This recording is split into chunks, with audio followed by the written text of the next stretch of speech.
Halo wanita Deborah yang berharga dan mulia dan dikasihi Tuhan. Saya mengajak kita sama-sama menyaksikan solusi kisah nyata dari Ibu Asni yang tangannya dipotong sama suaminya sendiri. Saya sendiri sangat diberkati waktu nonton kisah nyata ini, maka saya percaya kita akan sama-sama belajar, kita akan sama-sama mendapatkan hikmat Tuhan, kita akan sama-sama diberkati dan mendapat banyak pelajaran waktu kita nonton kisah nyata yang berikut ini. Selamat menyaksikan. Nama saya Asni Fomanunel, saya anak pertama dari 5 bersaudara. Kalau dulu saya orangnya keras, karena saya bertumbuh dalam lingkungan keluarga yang keras. Karena kekerasan itu, makanya saya menyimpulkan secara pribadi sendiri bahwa saya harus di atas. Saya yang harus memegang kendali.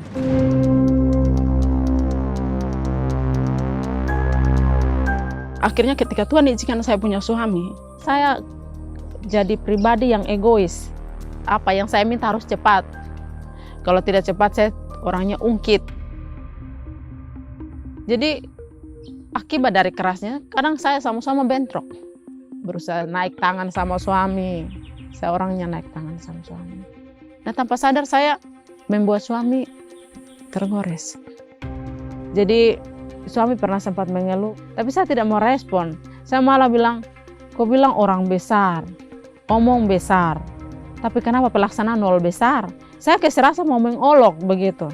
Tanpa sadar kata-kata saya ini membuat suami dendam, sakit hati. Tapi saya malas pusing. Akhirnya tanpa sadar ada perempuan lain. Ya, ada perempuan lain. Di situ secara ini perempuan bisa menjawab apa yang dari saya, kekurangan saya, perhatian, keuangan, kan perempuan PNS kan, bisa mensuplai yang saat ini suami gaji dalam min seperti ini. Jadi bisa menjawab kekurangan saya seperti itu. Pokoknya saat itu saya sangat marah. Saya langsung labrak suami, dipermainkan, sedangkan anak sudah 2 nih. Saya terus ke Polda, Polair, terus. Semakin ke Polda, Polair, semakin menambah kepahitan di suami, semakin. Suami dipukul karena ini otomatis pengaduan istri, otomatis saat itu walaupun pakai seragam di ini, ya setidaknya suami malu, saya tidak peduli itu. Ini satu hal yang serasa menambah dendam dalam hati. Tanggal 15 September 2016, kebetulan ramai sekali. Jadi sama ponaan ini ada musik goyang-goyang di depan. Ini dapur masih tetap dapur. Jadi malam itu kan banyak masak ini. Jadi saya di situ saya kayak pingin mau permisi, mau pipis kayak gitu. Jadi tapi hati saya kayak ada pribadi yang kayak lihat ada sosok di samping pohon yang ditebang. Jadi saya tunduk kembali ke HP, saya toleh ke HP, kaget lihat kayak gini, sudah adanya dia di sini, langsung saya dipotong.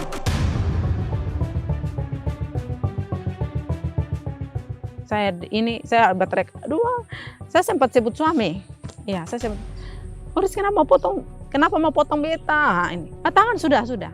Kan kebetulan ada cincin di jari, sudah tangan dibawa langsung merangkak, tangan kiri saya ini merangkak kembali ini. Saya aduh Tuhan, ini tangan sudah terlepas. Nah beta ini langsung berlutut, saya langsung berlutut kan jatuh kan.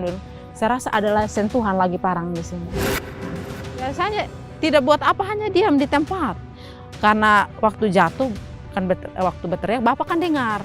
Bapak keluar, mungkin karena lewat dinding-dinding, jadi lihatnya ada pergerakan dari dalam, dia lari belakang ke sini, dia berdiri, dia lari belakang. Tapi saya tenang di tempat, Ya, mulai itu dengan Bapak mulai kejar. Yang bayangan saya lihat suami, yang saya lihat ini karena namanya istri sama suami selama ini tidak mungkin ini. Dia tidak pakai penutup mulut, bajunya apa, saya ini seperti itu, saya bisa gambarkan saat itu. Dia secara hukum disidangkan, putusan pengadilan 4 tahun penjara. Waktu sidang kode etik secara langsung, di situ saya tersadar sendiri. Ternyata titik itu poinnya. Dia langsung berbicara. Saya merasa saya tidak dihargai sebagai suami. Saya tidak dianggap, tidak diperhatikan. Dia butuh perhatian. Di situ saya tersadarkan.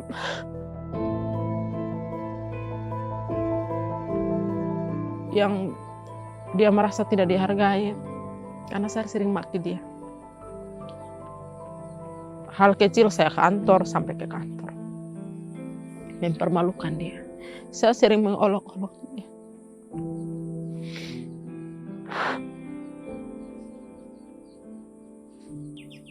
Saya mau langsung peluk dia minta maaf. Tapi dihambat oleh karena lingkungan kantor. Tapi memang itu betul. Itu betul. Saya sangat sayang sama suami. Tapi prakteknya saya tidak tahu. Karena saya bertumbuh di keluarga yang cuek.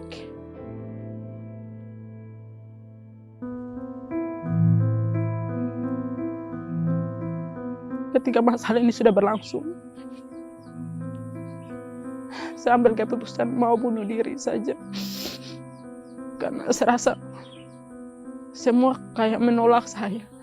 Baik dari pihak suami, dari pihak saya, dari teman-teman. Pokoknya tidak ada satu sisi pun yang membuat saya berarti lagi. Tapi saya rasa kayak ada suara. Ada suara kayak saya rasa ada mau memanggil saya gitu. Asni, jangan keraskan hatimu. Jangan keraskan hatimu. 2 kali saya dengar. Saya bangun saya toleh kiri kanan. Tidak ada suara. Langsung tanpa sadar hati saya sendiri. Saya langsung berlutut di tempat tidur. Saya bilang, Bapak, mau apa dengan saya, Bapak? Saya terus minta pengampunan Tuhan.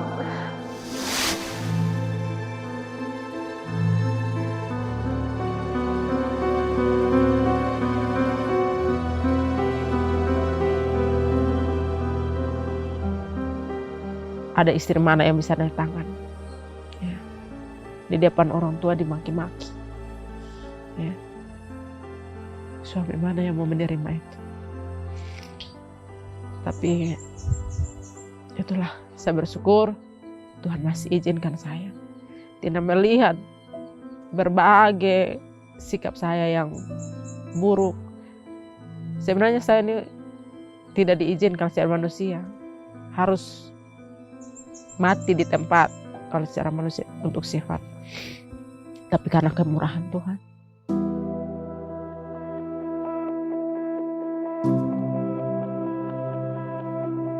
Saya sangat rasakan Tuhan begitu luar biasa. Tuhan begitu mengerti saya. Ketika saya dalam keadaan terpuruk, Dia hadir. Tuhan hadirkan 1-2 orang yang mengerti firman. Memberikan saya kebenaran ketika kembali saya damai sejahtera. Jadi damai sejahtera itu yang mampu membuat saya, oh maksud ini Roh Kudus memimpin saya satu-satu menyelesaikan satu-satu. Secara pribadi saya merasakan kasih Tuhan, hadirnya Tuhan. Kalau untuk saat ini, kalau dari pihak suami, saya merasa dia dalam pergumulan, dia dilema. Suami saya rasa kayak ya sudahlah, masing-masing dengan hidupnya sendiri, kayak gitu. Tapi bagi saya, Tuhan tidak izinkan perceraian. Dan sampai kapanpun itu dia suami saya. Karena dulu Tuhan izinkan suami yang pengertian, saya abaikan kan. Jadi Tuhan kasih belajar saya. Abaikan semua ini akibat ini. Dan saya menerima. Dan saya percaya ada waktunya Tuhan. Segala sesuatu ada waktu. Firman Tuhan terambil dari Hosea 13 ayat 5. Dikatakan, di tanah gersang di padang gurun, akulah yang menjaga kamu. Sekali lagi, Hosea 13 ayat 5, di tanah gersang, di padang gurun, akulah yang menjaga kamu. Sharing firman Tuhan hari ini saya beri judul Midbar. Midbar adalah kata dari bahasa Ibrani yang artinya adalah padang gurun. Hal-hal yang Tuhan izinkan kita alami hari-hari ini bisa jadi karena memang Tuhan sedang mau membawa kita supaya bertumbuh melalui pengalaman padang gurun. Atau bisa juga terjadi karena konsekuensi akibat kita melanggar prinsip-prinsip firman Tuhan. Nah, setiap kita pasti akan memasuki yang namanya padang gurun. Kenapa? Karena itu adalah bagian dari proses kehidupan. Lihat saja contohnya, bangsa Israel sebelum mereka masuk ke tanah Kanaan, mereka harus melewati yang namanya padang gurun. Terus Tuhan Yesus sebelum memulai pelayanannya, dia dibaptis, kemudian dia dibawa ke padang gurun untuk dicobai selama 40 hari. Nah, saudara mungkin sedang berada dalam padang gurun hari-hari ini. Saya pernah satu kali oleh kemurahan Tuhan, diizinkan Tuhan untuk melihat padang gurun. Nah, buat saya, padang gurun adalah tempat yang tidak nyaman untuk ditinggali. Di mana-mana yang kelihatan tuh cuma pasir, kemudian batu-batu. Cuaca pada waktu siang hari sangat panas dan kering.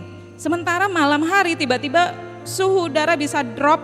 Kalau saya baca saya browsing bisa sampai mencapai minus 18 derajat, sangat dingin. Nah, keadaan yang tidak menentu hari-hari ini yang saudara alami mungkin rasanya kayak gitu, gak menentu. Kadang-kadang tiba-tiba panas, tiba-tiba sangat dingin, dan segala usaha yang kita lakukan itu seolah-olah menghantam tanah yang berbatu. Seperti tinggal di padang gurun, hidup menjadi begitu keras dan tandus dan gersang dan seolah-olah Tuhan tuh gak ada. Saudara, bagi manusia, padang gurun itu adalah satu hal yang buruk.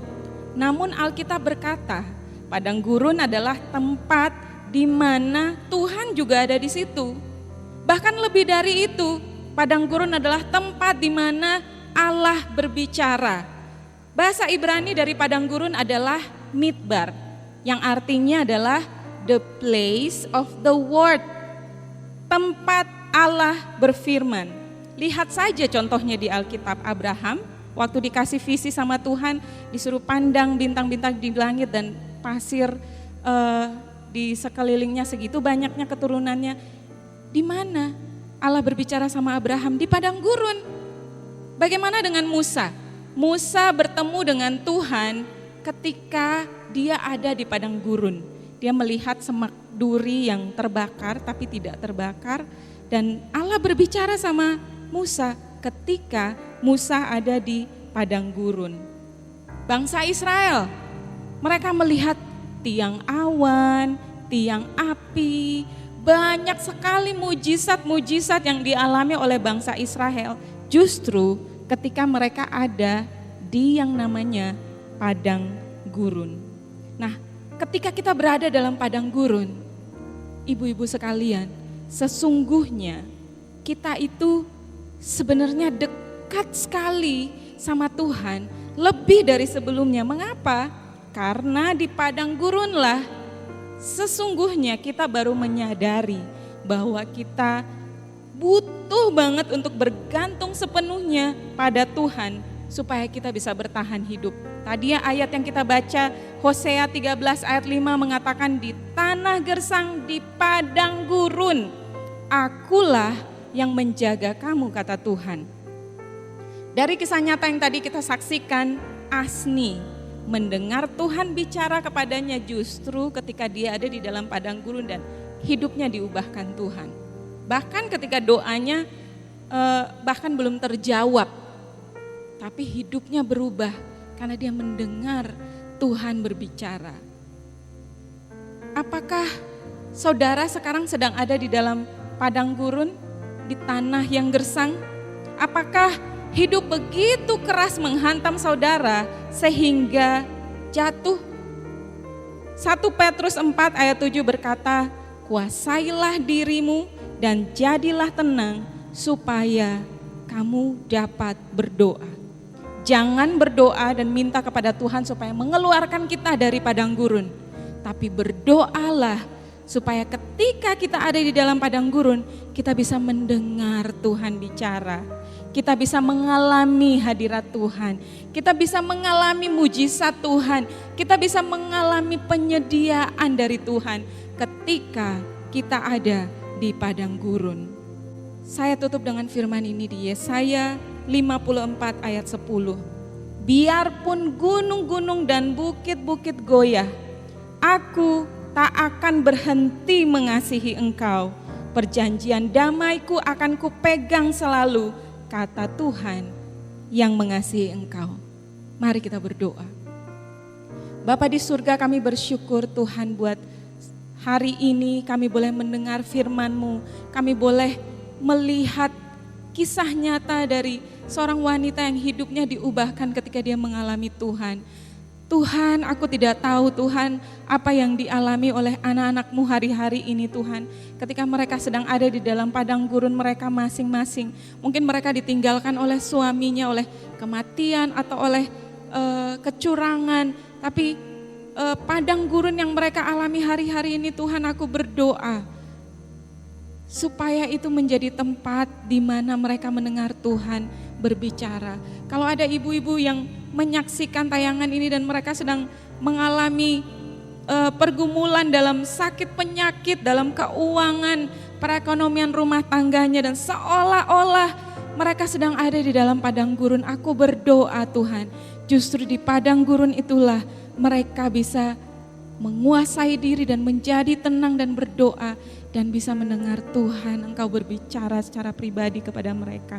Terima kasih Tuhan, mari Engkau menjamah setiap kami hari ini Tuhan dan memberikan damai sejahtera-Mu di dalam nama Yesus. Aku berdoa dan bersyukur. Haleluya, amin. Tuhan Yesus memberkati.